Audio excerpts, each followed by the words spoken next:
Hello, people watching car reviews on the internet. Welcome to this, the 2024 Nissan Z NISMO. Today, I'm going to get this special edition of the RZ34 up in the air. We're nerd out the tech specs, see how it is constructed and where it differs from the regular models of the Z, and then go give it the beans.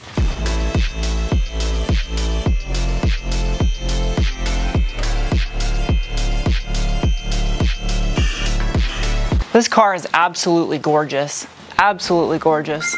Love the Autech design aero kit that comes on the NISMO too. Rear diffuser incorporates a little knockout for rear fog light. Tiny little Tenneco stainless steel muffler, which is specific to the NISMO model. The resonators, however, though, are a dual Celsonic Kansai configuration. It flows into an H pipe in the center. Technically, it's two Y pipes, but the piping diameter measures in at dual 45 millimeter.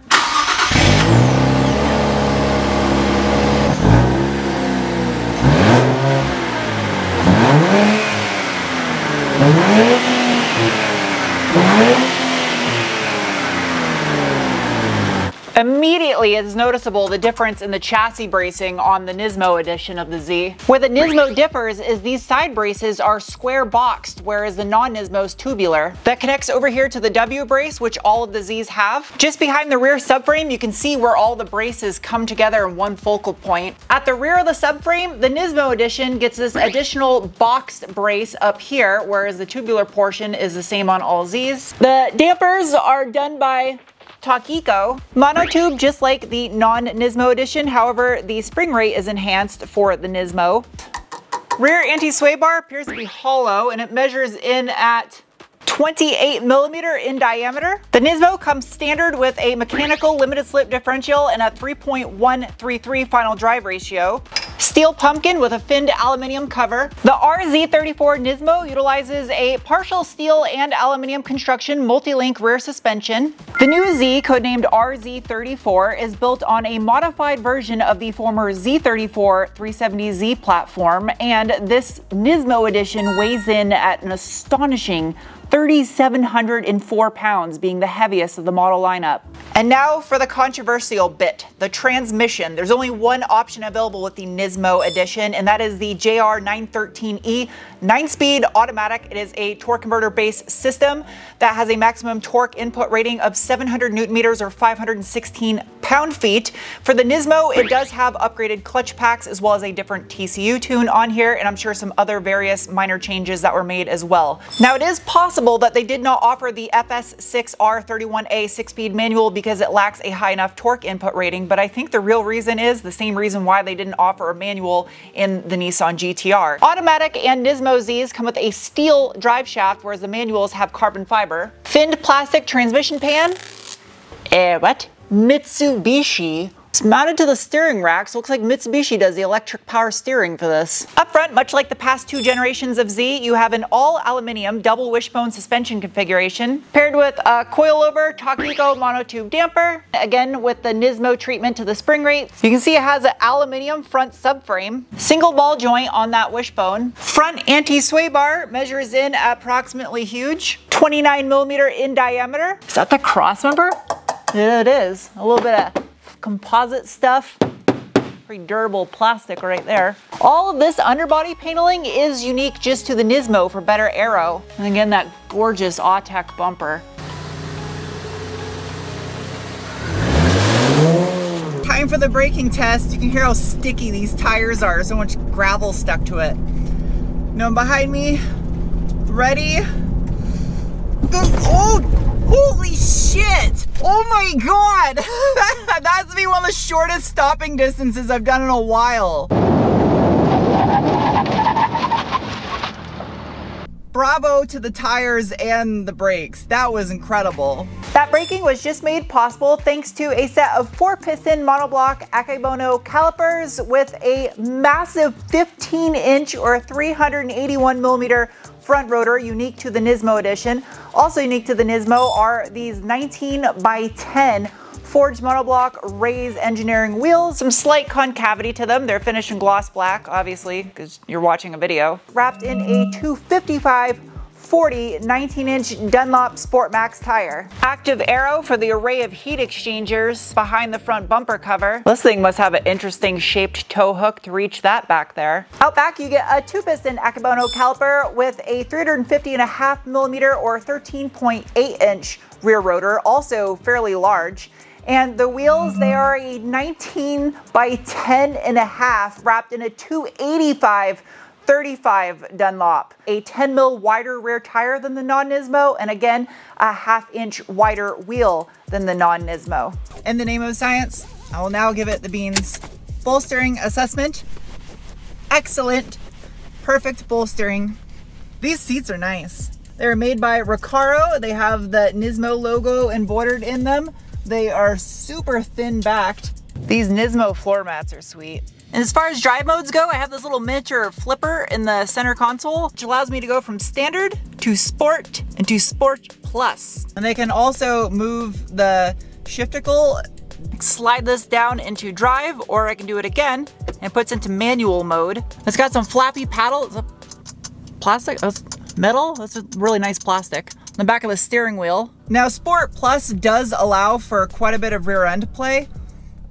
I also have a traction control button over here left the steering wheel where you can press it and that does nothing, or you can hold it down and then it'll defeat it, but also it says traction on the bottom corner. But if I hold it down even further and the traction light disappears, that fully turns everything off. If I press this button, the gauge cluster on this is configurable. You can go down where it says settings, chock full of safety features. I can then change the gauge cluster from sport, normal, or enhanced. I like that it has the actual Z though right here in the gauge cluster. Now this does have launch control, and to activate that, you briefly hold both paddles down, press the brake, and then as you floor it, it'll say launch. So, launch control, go. All right. Ooh, that's, geez, those shifts. That's good. Man, this thing gets out of the hole, jeez.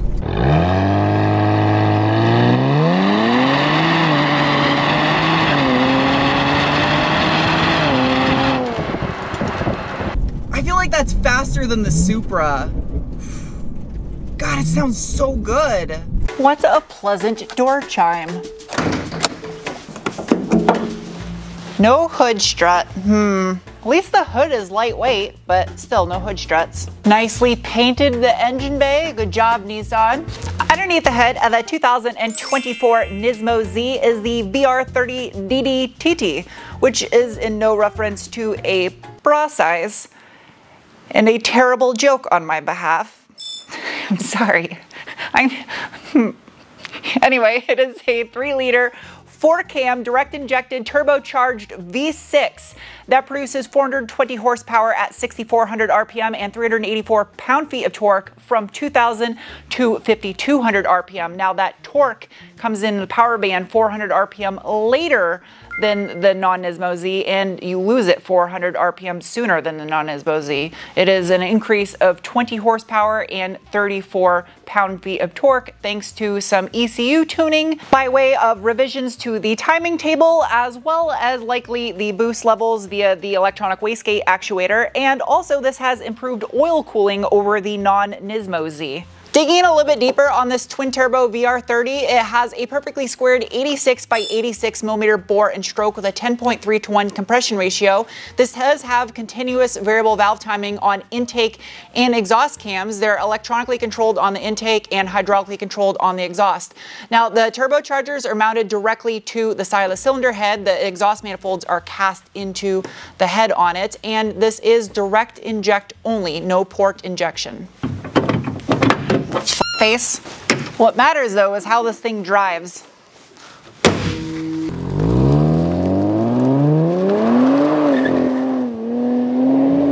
Despite on the surface it may not seem like there's a big difference between the NISMO and the non-NISMO Z. I mean, people see 20 more horsepower and they're like, it's not really that big of a deal. But after driving the regular Z with the manual transmission and now this one, it is a noticeable difference between the NISMO and the non-NISMO Z, especially in the handling, the sharpness of the handling in this car, and just overall the sharpness of the car in general, which I think is highlighted because of the controversial bit, the transmission. I've been a fan of the 9G-tronics and AMG Mercedes, especially the MCT version, the multi-clutch version of it.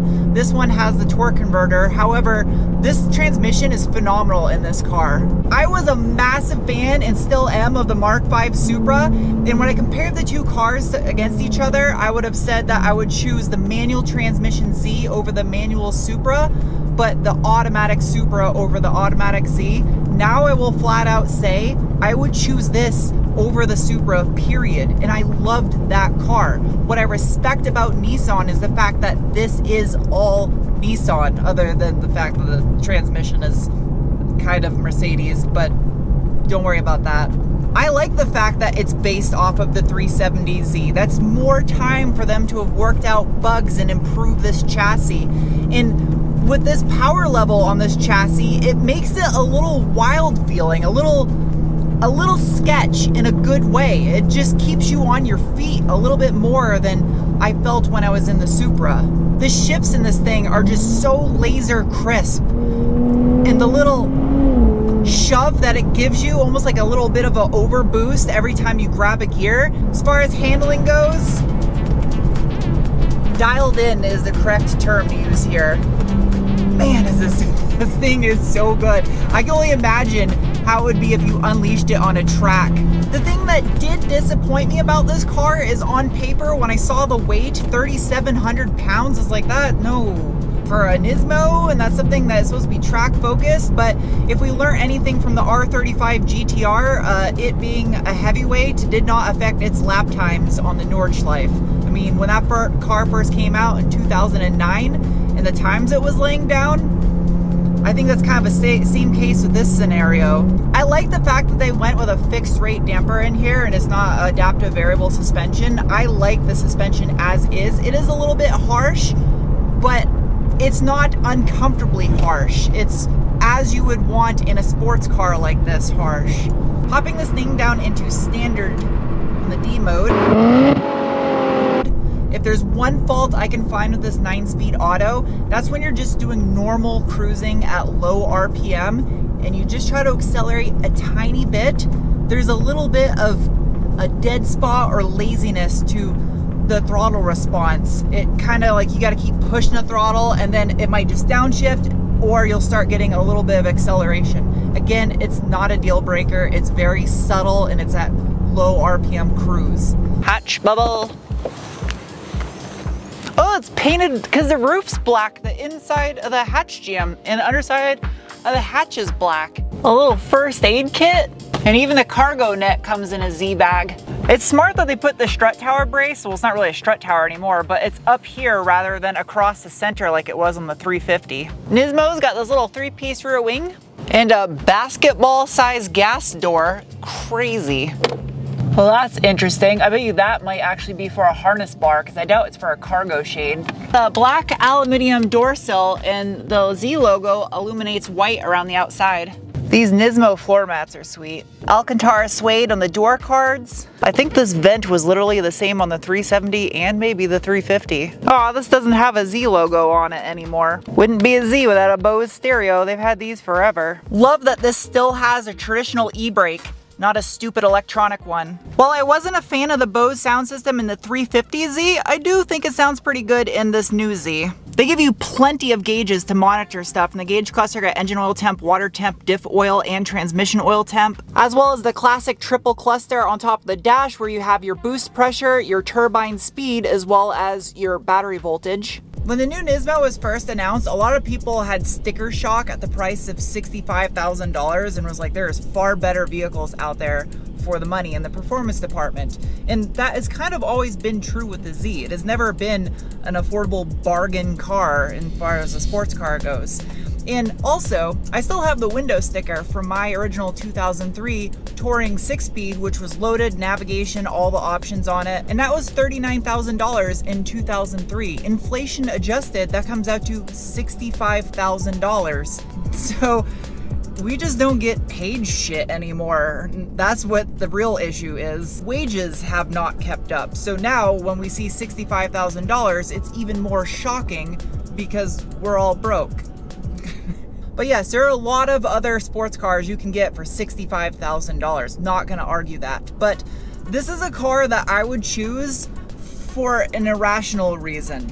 I would choose it because of its character, of how it makes me feel when I'm driving it, knowing fully that someone could spend the same amount of money and have something that's faster or more luxurious or whatever.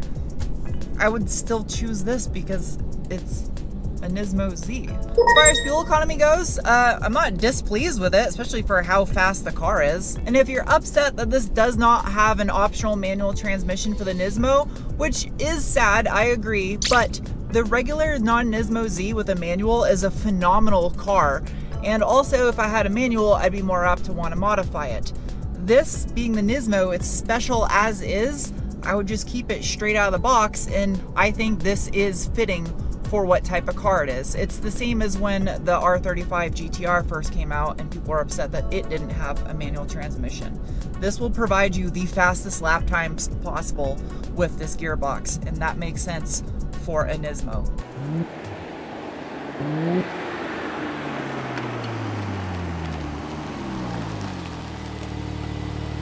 It is now time to give this thing some scores, starting with the bean score, the assessment of the feeling you get behind your belly button when you give it the beans. And the 2024 NISMO Z gets a rating of, oh my shoulder cracked. I'm dying. Followed by the cookie score assessment of value, and as this is equipped at around $65,000, gets a rating of. Next is the wrench score, the assessment of ease of maintenance, and this Z gets a rating of. Dude, I need to glue these things on. And this is why these things keep getting so dirty. Followed by the squid score, the assessment of handling, and NISMO Z gets a rating of. Lastly is the penguin score, the assessment on how much I personally like a vehicle. And this car right here deserves a rating of. I have a huge soft spot in my heart for this car because I do believe the longest vehicle I've ever owned was my 2003 Nissan 350Z. And I believe that car is in Kingman, Arizona now. I tracked the VIN number. It's got higher miles. It's probably all turned into a drift missile. Poor car. Anyway, I hope you guys enjoyed this review. I'll see you soon with another. Bye.